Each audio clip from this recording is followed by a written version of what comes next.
नमस्कार। अलंकारों के ऊपर आधारित इस दूसरी वीडियो में आपका हार्दिक स्वागत और अभिनंदन है।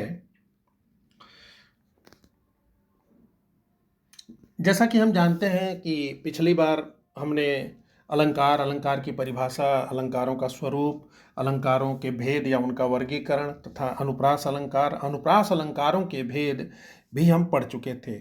तो इस बार हम पढ़ेंगे यमक अलंकार, श्लेष अलंकार। श्लेष अलंकारों के दो भेद पढ़ेंगे, अभंग पद श्लेष, सभंग पद श्लेष। फिर वक्रोक्ति अलंकार पढ़ेंगे, वक्रोक्ति अलंकारों के भी दो भेद पढ़ेंगे, श्लेष वक्रोक्ति और काक वक्रोक्ति। तो आइए पढ़ते हैं। यमक अलंकार, जिस कथन में एक ही शब्द या वाक्यांश एक से अधिक बार प्रयुक्त हो परंतु उनके अर्थों में भिन्नता हो, वहां यमक अलंकार होता है। उदाहरण देखते हैं कि कनक कनक ते सौगुनी मादकता अधिकाय, वह खाए बौराए जग वह पाए बौराए। इसमें क्या है कि पहले कनक का अर्थ है सोना, दूसरे का अर्थ है धतूरा। ये बिहारी जी का दोहा है जिसमें वो कहते हैं कि सोना धतूरे से भी अधिक नशीला पदार्थ है, क्योंकि धतूरा तो लोग खाने के बाद नशे में आते हैं, बौरा जाते हैं, लेकिन सोना को पाने मात्र से बौरा जाते हैं, नशे में आ जाते हैं। तो अब हम देखते हैं। देखिए क्या है कि जो यमक अलंकार के उदाहरण हैं, सदियों से हम लगभग एक ही तरह के उदाहरण लेके चल रहे हैं कि कनक कनक ते सौगुनी, कनक कनक ते सौगुनी। जहां देखिए तो इस परंपरागत उदाहरण के अलावा भी ढेर सारे उदाहरण हैं जिनके माध्यम से हम समझ सकते हैं यमक अलंकारों को। जैसे देखिए काली घटा का घमंड घटा। तो यहाँ पे क्या है कि एक घटा का अर्थ है बादल या काली घटाएं घिरी हुई हैं, और दूसरे का अर्थ है घट गया, कम हो गया। तो यानी काली जो घटा है उसका घमंड कम हो गया, उसका अहंकार टूट गया। घटा शब्द दो बार आया, दोनों के अर्थ अलग अलग हैं, अतः यहाँ पर यमक अलंकार है। ये देखिए भूषण जी का है, ये भूषण द्वारा रचित पंक्ति है, और भूषण जी के इस पूरे पद में हर पंक्ति में जो है यमक अलंकार है। तीन बेर खाती सो तीन बेर खाती। अब देखिए बेर और बेर, तो यहाँ पे तीन बेर का मतलब है कि 3 टाइम्स, 3 बार। यहाँ 3 बेर मतलब कि जो बेर एक फल होता है। तो यानी पहले जो मुगलों की स्त्रियां थीं वो 3 बार खाना खाती थी पेट भर भर के, लेकिन उनके शिवाजी के डर से इस समय वो जंगलों में भटक रही हैं और बेचारी पूरे दिन में 3 बेर खा करके जिंदा हैं। उधव जोग जोग हम नहीं। यहाँ पे जोग शब्द 2 बार आया है। यह सूरदास के पद से उद्धृत पंक्ति है जिसमें कि ये भ्रमर गीत से लिया गया है। तो सूरदास जी कहते हैं कि जब ये उद्धव के माध्यम से कृष्ण भगवान गोपियों को योग का संदेश भेजते हैं कि तुम लोग प्रेम मार्ग छोड़ के योग मार्ग अपनाओ, तुम लोग सगुणोपासना की जगह निर्गुणोपासना को अपनाओ, वह बहुत अच्छा है। तो गोपियां उनसे क्या कहती हैं? गोपियां कहती हैं कि हे उद्धव, तुम्हारा योग तो बहुत अच्छा है, तुम्हारा योग खराब नहीं है, हमने कब कहा ये खराब है, लेकिन हम तुम्हारे योग की योग्य नहीं है, हम ही खराब हैं। हमारे अंदर वो क्षमता नहीं है कि हम योग जैसे उस उच्च और आदर्श वस्तु को प्राप्त कर सकें। तो एक जोग का अर्थ है योग और दूसरे का अर्थ है योग्य। यानी उद्धव, हम योग के योग्य नहीं हैं। यानी 2 बार जोग शब्द आया, दोनों बार उनका अर्थ अलग अलग है। एक का अर्थ है योग और दूसरे का अर्थ है योग्य। अच्छा, रही बात कि साहित्य केवल किताबों में नहीं है, साहित्य हमारे जीवन में है, साहित्य फिल्मों में भी है। जिस चीज में आपकी रुचि हो उससे आप सीखिए। यहाँ आदर्शवाद का लबादा उड़ने की जरूरत नहीं है। आप खुद सोचिए कि जैसे होता क्या है ना कि जब हम अलंकारों को रट लेते हैं, केवल उदाहरण रट लेते हैं, तो हम जो है अच्छी तरह से नहीं समझ पाते हैं। आप सोचिए परीक्षाओं में क्या होता है कि परीक्षाओं में उदाहरण मात्र आ जाते हैं, कुछ पंक्तियां दे दी जाएंगी और पूछा जाएगा कि इनमें कौन सा अलंकार है। लेकिन उस समय हम जो है जरूरी नहीं है कि वही पंक्ति आए जो हमने रट रखा है, दूसरी पंक्ति आएगी। तो हम कब पहचान पाएंगे? जब हम अच्छे से अलंकारों को आत्मसात कर चुके हों। अलंकारों को हमें इतने अच्छे समझना है कि हम अपने दैनिक बातचीत में भी अलंकारों को पहचान सकें, फिल्मी गानों में अलंकारों को पहचान सकें। तो आइए देखते हैं। देखिए, फिल्मी गानों में भी बहुत सारे यमक अलंकार हैं। मैंने ढूंढा इस चीज़ को खुद। जैसे एक जो है फिल्म है पुरानी, उसमें एक गाना है कि सजना है मुझे सजना के लिए। तो एक का अर्थ है कि सजना, तैयार होना, मेकअप करना, और सजना का अर्थ मतलब पति। तैनु सूट सूट करना, अभी हाल में एक गाना आया था फिल्मी गाना कि तैनु सूट सूट करना, यानी तुम्हें सूट जो है बहुत सूट करता है, जचता है, ठीक ना। फिर देखिए एक गाना बहुत आया था, इधर पार्टनर का था शायद, क्या कि सोनी दे नखरे सोनी लग दे। कि सोनी एक जगह लड़की का नाम है और दूसरी जगह सोनी का अर्थ है कि सुंदर।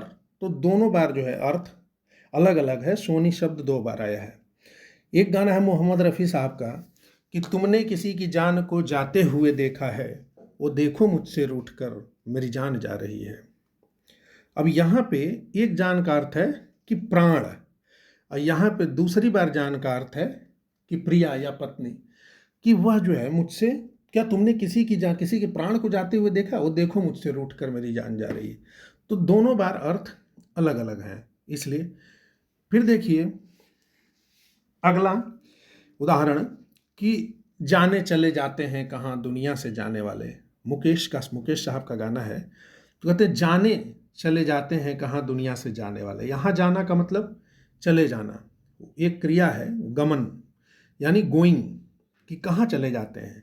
यहाँ जाने का अर्थ है कि न जाने कहाँ चले जाते हैं, आई डोंट नो, पता नहीं कहाँ चले जाते हैं। तो यहाँ एक जाने का अर्थ है जाना, कहीं चले जाना, और यहाँ जाने का अर्थ है कि पता नहीं। तो दोनों बार जाने का अर्थ अलग अलग है, अतः यहाँ पर यमक अलंकार है। एक गाना उनका है महेंद्र कपूर साहब का कि होमितवा ठंडे ठंडे पानी से नहाना चाहिए, गाना आए या ना आए गाना चाहिए। तो आप देखिए यहाँ पे कि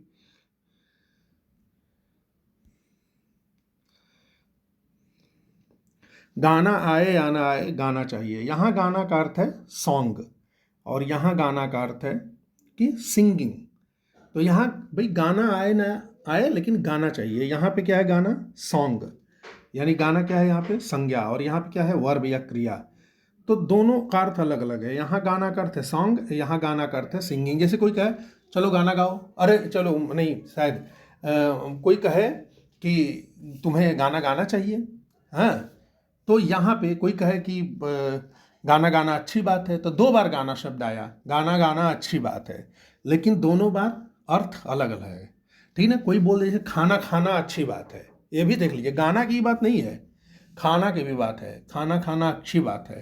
तो खाना का अर्थ है फूड, और दूसरे खाना का अर्थ है ईटिंग, कि एक जगह खाना का अर्थ है भोजन और दूसरी जगह खाना का अर्थ है खाने की क्रिया। तो दोनों जगह जो है अर्थ अलग अलग हैं, इसलिए क्या है कि वहाँ पे यमक अलंकार है। अब देखते हैं कि एक उदाहरण, सोना कितना सोना है सोने जैसा तेरा मन, कर तू मेरा तू मेरा तू मेरा हीरो नंबर 1 एक गाना है। तो सोना कितना सोना है, एक सोना का अर्थ है कि सोना गोल्ड, यहाँ पे सोना का अर्थ है कि सुंदर। एक रविंद्र जैन साहब का लिखा गया है कि सौदागर फिल्म का गाना सजना है मुझे सजना के लिए, ये हो चुका था शायद। तो इस प्रकार से हम देखते हैं कि फिल्मी गानों में भी ढेर सारे यमक अलंकार के उदाहरण भरे पड़े हैं।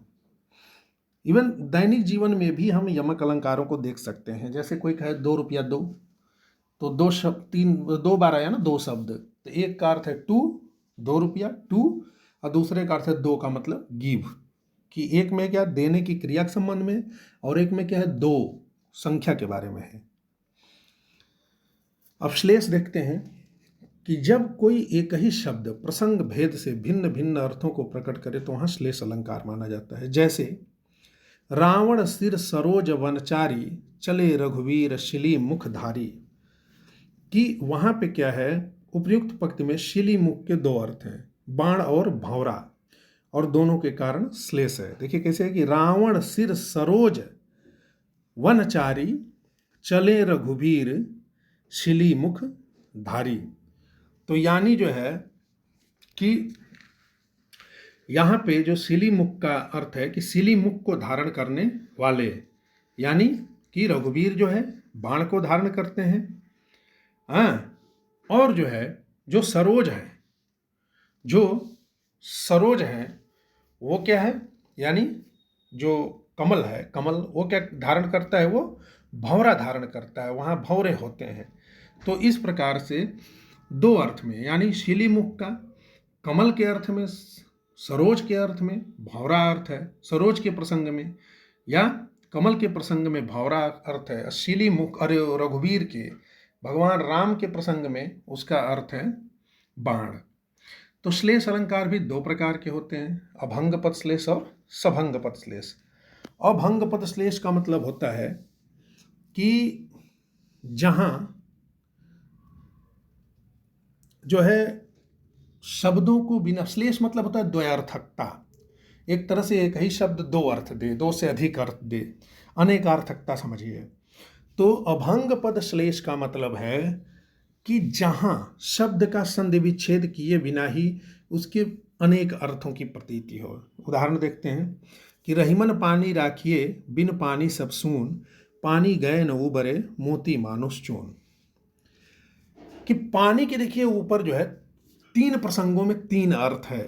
रहीमदास जी कहते हैं पानी को बचा के रखना चाहिए, पानी बिना सब सूना है, लेकिन पानी कहाँ, पानी गए न उबरे, अगर पानी चला जाए तो मोती मानुष और चूना तीनों उबर नहीं पाते हैं। मोती के प्रसंग में पानी का अर्थ है चमक, मनुष्य के प्रसंग में पानी का अर्थ है इज्जत, और चूने के प्रसंग में पानी का अर्थ जल ही है। तो इस प्रकार से कहते हैं कि अगर पानी चला गया, यानी मोती से चमक और मनुष्य की इज्जत और चूने में से उसका जल मर गया, तो एकदम खत्म हो जाता है, ये फिर उबर नहीं पाते हैं।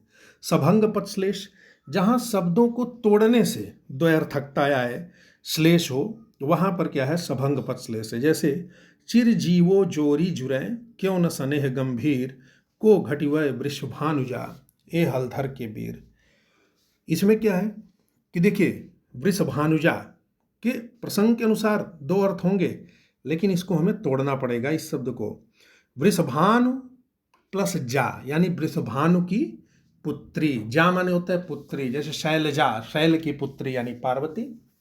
तो उसी प्रकार से आत्मजा, स्वयं से जो उत्पन्न हो, स्वयं की पुत्री, अपनी पुत्री। तो वृषभानुजा यानी वृषभानु की पुत्री यानी राधा। अब वृषभ प्लस अनुजा, यहाँ संधि विच्छेद किया, वृषभ धन अनुजा, यानी बैल की, अनुज माने भाई, अनुजा माने छोटी बहन, तो बैल की बहन गाय। तो यहाँ पे क्या हुआ, दो अर्थ हो गए। वृषभानुजा के पहला अर्थ क्या है कि राधा, और दूसरा अर्थ क्या है, दूसरा अर्थ है गाय। अब यही कहते हैं कि को घट ये वृषभानुजा ये हलधर के वीर। तो यहाँ पे जो है दो अर्थ हो जा रहे हैं। अगर हम हलधर का अर्थ समझ रहे हैं कि क्या मतलब जोड़ी है, गजब की जोड़ी है, क्यों न उनके बीच प्रेम रहे, कि एक तरफ वृषभानुजा है, दूसरी तरफ हलधर के वीर हैं। तो एक तरफ राधा है तो दूसरी तरफ कृष्ण है। और इस हलधर का अर्थ अगर हम जो है, हलधर कौन होता है, हलधर कौन होता है, हलधर बैल होता है, बैल हलों को लेकर ढोटता है, और उस तरफ तब दूसरा अर्थ क्या हो जाएगा, गाय। तो इस प्रकार से श्लेष दो प्रकार के हैं। अन्य भी अर्थ हैं, जैसे आप देख सकते हैं कि चरण धरत चिंता करत, अन्य भी उदाहरण है, चरण धरत चिंता करत चितवत चारहु ओर, सुवर्ण को खोजत फिरत कवि व्यभिचारी चोर। यहाँ सुवर्ण के कई अर्थ हैं, कि सुवर्ण से मतलब है कि कवि के संबंध में सुवर्ण मतलब है सुंदर वर्ण, वर्ण माने अक्षर, कि सुंदर वर्ण। सुवर्ण तद्भव है, उसका जो तत्सम होगा वो सुवर्ण होगा। तो कवि के संदर्भ में सुवर्ण का मतलब सुंदर अक्षर, सुंदर कविता। व्यभिचारी के अर्थ में सुवर्ण, स्वर्ण माने रंग भी होता है, तो सुंदर रंग की औरत यानी सुंदर स्त्री। और चोर के अर्थ में सुवर्ण का अर्थ सोना हो गया या धन हो गया। तो यहाँ पे सुवर्ण शब्द जो है, सुवर्ण शब्द एक ही बार आया, सुवर्ण को खोजत फिरत कवि व्यभिचारी चोर, सुवर्ण शब्द एक बार आया, लेकिन उसके अर्थ एक से अधिक है, अलग अलग प्रसंग के अनुसार अलग अलग अर्थ हैं। तो वहां पर देख सकते हैं, चाहे एक देख सकते हैं कि नर की अरुलनीर की गति एक एक कर, जो है बिहारी का दोहा है कि नर की और नलनीर की गति एके कर जोए, जेते नीचे होए चले तेते ऊंचे होए। कि नर और नलनीर यानी भूमिगत जल और मनुष्य की स्थिति लगभग एक जैसे है कि वे जितना ही नीचे होते हैं उतना ऊपर जाते हैं। यहाँ नीचे शब्द, जेते नीचे होए चले तेते ऊंचे होए, नीचे शब्द बस एक बार आया है, लेकिन उसके अर्थ अलग अलग हैं। नर के संदर्भ में अलग और नल नीर के संदर्भ में अलग। कि जेते नीचे होए चले, मनुष्य के संदर्भ में नीचे होए चले तो थोड़े कहेंगे मनुष्य नीच है, जितना नीच रहेगा उतना जिंदगी में तरक्की करेगा, ये तो कहेंगे नहीं। जेते नीचे होए चले, नीचे मतलब जितना विनम्र हो, जितना झुके हुए होते हैं उतनी ही तरक्की करते हैं। और नल नीर यानी भूमिगत जल के बारे में कहा गया है कि जितना नीचे होता है धरती के, अपनी उपयोगिता के बदौलत वह उतना ही ऊपर आता है, यहां तक कि वह जो है आकाश में बादल बन करके भी पहुंचता है। वक्रोक्ति की बात करते हैं। वक्रोक्ति, वक्र धन उक्ति बराबर वक्रोक्ति, समझ रहे। तो ये जो है गुण संधि का उदाहरण भी है। और दूसरी तरफ कि देखेंगे कि जब वक्ता के कथन का भिन्न आशय श्रोता द्वारा लगाया जाता है, वक्ता कह कुछ और रहा है, श्रोता समझ ले कुछ और, तो समझिए वक्रोक्ति अलंकार है। वक्रोक्ति अलंकार के दो भेद हैं, श्लेष वक्रोक्ति और काकु वक्रोक्ति। श्लेष वक्रोक्ति में क्या होता है, किसी श्लिष्ट शब्द के कारण वक्ता के कथन का भिन्न आशय श्रोता लगा लेता है।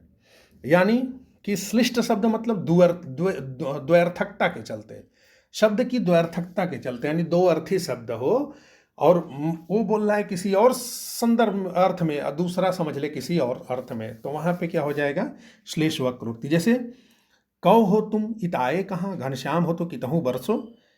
तो राधिका जी का दरवाजा खटखटाते हैं भगवान कृष्ण, तो परिहास प्रिय राधिका पूछती हैं कि मजाक में कि कौन हो तुम, हाँ इताए कहाँ, तुम कौन हो। तो कहते हैं मैं घनश्याम हूँ। तो कहने घनश्याम हो यानी काले बादल हो तो जाओ कहीं बरसो। फिर कहते हैं मैं हरि हूँ, तो हरि माने बंदर, तो कहते हैं बंदर हो तो जंगल में जाओ, यहाँ क्या करने आए। फिर कहेंगे मैं कृष्ण हूँ, तो कहेंगे तब तो काला बंदर से मुझे और डर लगता है। तो यानी वो कहना कुछ और चाहते हैं और समझ के कुछ और ले रही है, क्योंकि शब्दों के अर्थ एक से अधिक हैं। काकु वक्रोक्ति में क्या होता है, कंठ विकार या बोलने के ढंग के कारण, बोलने के लहजे के कारण वक्ता के कथन का भिन्न आशय श्रोता लगा लेता है। जैसे देखिए कि उदाहरण के रूप में जब भगवान राम को वन जाना होता है, जंगल जाना होता है, तो वो सीता को कहते हैं कि नहीं तुम यहीं रहो, तुम कोमलांगी हो, तुम कहाँ जा पाओगी। तो वो नहीं चाहते हैं कि इनको भी मैं अपने साथ परेशान करूं, वनवास तो हमें मिला है। तो क्या कहते हैं सीता जी, मैं सुकुमार नाथ बन जोगू, तुम ही उचित तप मोह कह भोगू। कि मैं तो बहुत सुकुमारी हूँ और नाथ जो है पति वन के योग्य हैं, वन जाने योग्य हैं, और इनके लिए तप उचित है और मेरे लिए भोग विलास उचित है। तो आप ये बताइए कि क्या सीता जैसी पतिव्रता औरत यह कह सकती थी कि नहीं मैं तो बहुत कोमल हूँ, मैं क्यों जाऊँ, हाँ आप ही जाइए, आपके लिए वनवास ही लिखा है, आप उसी लायक हैं, मैं तो जो है भोग विलास लायक हूँ। ऐसा तो वो कह नहीं सकती थी। यह व्यंग कर रही है, यानी जहाँ भी समझिए एक तरह से जो साधारण भाषा में कहते हैं कि कमेंट करना। तो वहाँ पे क्या होता है कि मैं अगर किसी को कहूँ कि अरे भाई आप तो हरिश्चंद्र हैं, अब मैं तो कमेंट कर रहा हूँ, मैं जानता हूँ बहुत बेईमान आदमी है, बहुत झूठ बोलता है, लेकिन उसको वो सही मान ले कि नहीं नहीं हाँ ये तो सही बात है भाई, मैं तो हूँ हरिश्चंद्र जैसा। तो मैं कहना तो कुछ और चाहता हूँ, वो समझ कुछ और रहा है, तो वहाँ पे काकु वक्रोक्ति होगा। तो उम्मीद है कि आप इसे समझ गए होंगे, और जब न जो समझे हो कमेंट बॉक्स में लिखिए, और ये चलता रहेगा सिलसिला। शब्दालंकार इस बार ख़त्म हो गए, आगे हम अर्थालंकार पे चलेंगे। तब तक के लिए नमस्कार, जय हिंद, जय भारत, अपना ख्याल रखें, सुरक्षित रहें, फिर से मिलेंगे, विदा पुनर्मिलना है।